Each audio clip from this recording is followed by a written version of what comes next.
Okay, folks, this is Book Talk with Corbin. I'm your host.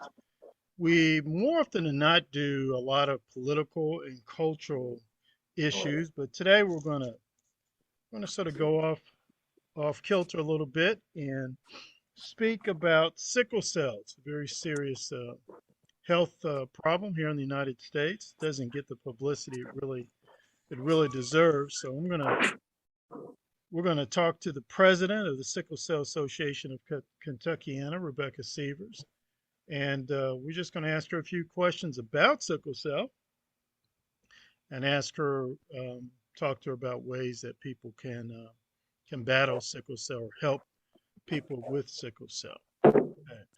First of all, let's start off the Sickle Cell Association of Kentuckiana. How long has that organization been in existence? The organization has been around for 22 years. Dr. Illestad, who was a bone marrow doctor, your niece Jessica McDowell had met her when she was like 16, 17, because she was doing a lot of work on bone marrow transplants curing sickle cell.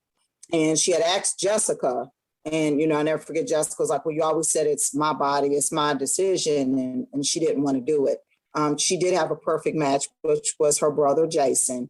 And she said there just wasn't enough research on the success of the bone marrow. It was fairly new here in Louisville, Kentucky. Like I said, Jessica was 16, 17 at the time. She's 32 years old now. So you're talking about like 16 years ago. And one of the nurses up there, where Jessica used to get her monthly blood transfusion, said, they're not telling you the whole thing. There were some children who have passed away from having that procedure. It was like they were using people as, I don't want to say nothing negative because I love the doctors here, but they were using them as test monkeys. Like they really didn't know. It was like a test and go situation. Let's see how this will go. And she just didn't want to do it. But anyway, Dr. Illestad started the organization with Ann Northrup helped her a lot. And they were getting ready to close their doors until Daphne Matthews Johnson, who had sickle cell herself, kept it from closing. And she took over. And so we're in our 22 years. We weren't able to celebrate our 20th year because of COVID. So next year we'll be able to celebrate. It'll be 23 years next year, but we're going to do a big celebration because we weren't able to do it. And what was you said that a doctor founded the organization. What was the original mission of the organization? What was he trying to accomplish with the establishment of the organization? She was just trying to accomplish that there needed to be an awareness. There were several families here. At the time, I think it was 170 families that she knew of, and there wasn't no talk about sickle cell. There wasn't no literature on sickle cell. I'll never forget when I called the National Institute of National Institute Heart Institute. The last sickle cell book they had written was over 10, 11 years. And I called them exactly 3 years ago about a book, some literature. And there just wasn't nothing written on sickle cell. And they had expressed that. Now you find more and more companies getting involved, like Indari. They're the first company that came out with a medicine in the past, in over 20 years for sickle cell. There was no medicine for sickle cell in the past 20 years. It was hydroxyurea, or you could do the bone marrow transplant. And that was the only medicines you could do. But now you have Indari, you have Oxtrata, now we have two medicines. Well, still there isn't a lot. We need to have a wealth of medicines for sickle cell. There needs to be more money put into sickle cell for research and other resources. So the doctor established a group to sort of help people understand what sickle cell is and different treatments, and maybe to encourage folks to do more research into sickle cell treatment. Is it possible for sickle cell to be quote unquote cured?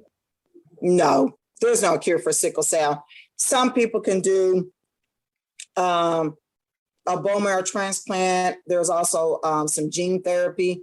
There's no cure for sickle cell. There's just no cure. And there have been success stories with the bone marrow transplant. There's been success stories success stories with the gene therapy. But a lot of people are finding out with some of those success stories. Bluebird was one company that did a lot of work on it, and coming to find out, these sickle cell patients that went through their gene therapy, they're starting to be diagnosed with cancers 3 and 4 and 5 years later. So, and obviously sickle cell, I mean, must be quite serious. I mean, if you're talking about bone it is. It's marrow. very, very. It's very. So what exactly is it? Sickle cell is a blood disorder. Most people have round cells. People with sickle cell have a cell that looks like a banana or a sickle that you use out in the yard. And it's of a group of inherited red blood cells. You have your healthy red blood cells, which are round, and they move through blood vessels to carry oxygen to all parts of the body. But when that sickle one comes through, the C-shaped farm tool they could call a sickle, the sickle cells die early, which causes a constant shortage of red blood cells in a sickle cell person's body. And when that happens, they end up calling what they call crisis, CRISIS. And they die early, they travel through small blood vessels, and they get stuck and clog the blood flow. And so, here you are with someone you have this sickle in your body, your arms, your legs, your chest, your head, blood's not able to flow through. So that's what causes a crisis. If it happens in your chest, they call that an acute crisis. It's serious. You can cause pain and other serious complications such as infections, acute chest syndrome, and stroke. Like if you're not getting the blood flow in your brain, or, your brain's not getting oxygen, you can have a stroke. Now, I'm not sure. I can't remember the name of the young lady. She was with some pretty famous pop group. Oh, yeah. T-Boz. Yeah, we go. I read her book. T-Boz, yeah. What I picked up from her was that when she would have what you just described as a crisis, she could not function, period. Mm-mm. She couldn't move. It's very crippling. Your great niece, my granddaughter, when she was young, her hands would swell up. They called the hand-feet syndrome. She couldn't hold her bottle. As she got older, she couldn't hold her cup, her sippy cup, because her hands were swollen. Her feet would swell up, so she would just crawl or scoop her body around to get around. It's very, Miles Davis had it, and he had a lot of problems with his hips. And you probably couldn't tell it the way he performed, but if you really look at some close video footage of Miles Davis, you can tell he kind of moves slow and he favors that one hip. He kind of pulls back or leans forward, and you could tell the way he walked and held himself, it caused him a lot of pain. And in those days, they didn't have hydroxyurea for a lot of these sickle cell patients. They did over-the-counter pain meds, or they went to drugs like heroin and cocaine or alcohol. One of the temptations, he was an alcoholic due to his sickle cell because the pain was so immense, he drunk himself. So you just named 3 rather famous people, and they're all Black. Does sickle cell disproportionately impact Black Americans? Yes, it does, but you can find it in the Caribbean, Central America, Saudi Arabia, India, Turkey, Mediterranean countries, Greece, Italy. You can find it in other countries. It just impacts African Americans and in Africa more. Mm-hmm. And do they have any Hispanics too? I'm sorry. It impacts about 1,400 Hispanics in America.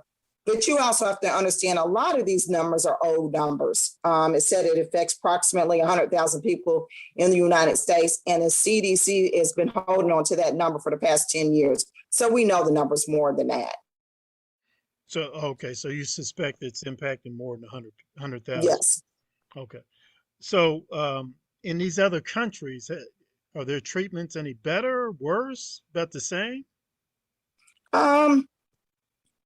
It just depends where you're at. I know here in Louisville, when they tore down General Hospital, there wasn't a clinic here for over 30 years. And that's too long. That's just imagine somebody white having a disease like that. Do you really think certain, I'm not going to name no names, I don't like doing that, big time people, white people, Caucasian people here are going to let that happen to their community?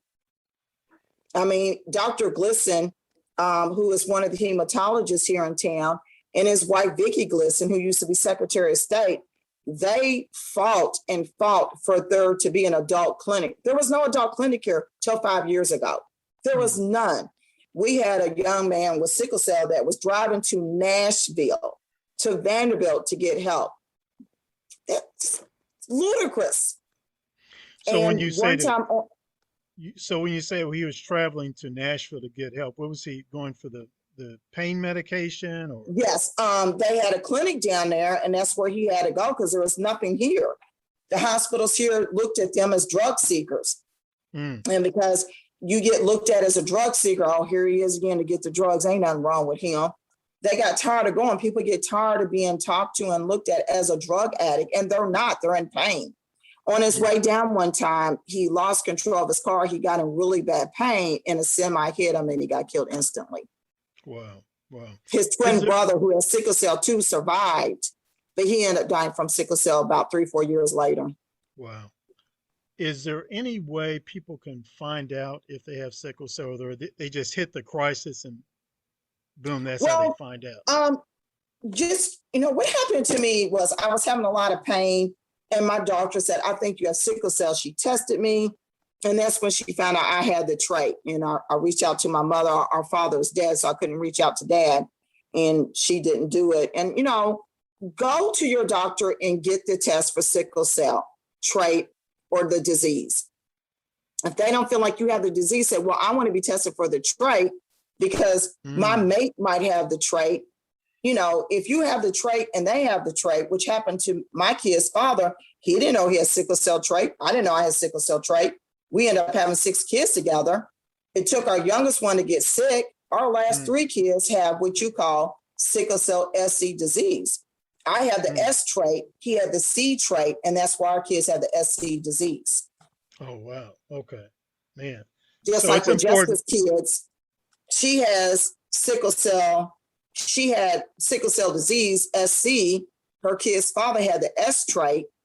And because she had SC disease and he had the S trait, that's why their kids have SS disease. Okay. So it's important for men and women.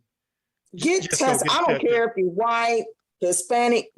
I need a sickle cell trait testing because it's now coming out. Sickle cell trait can cause you some serious problems.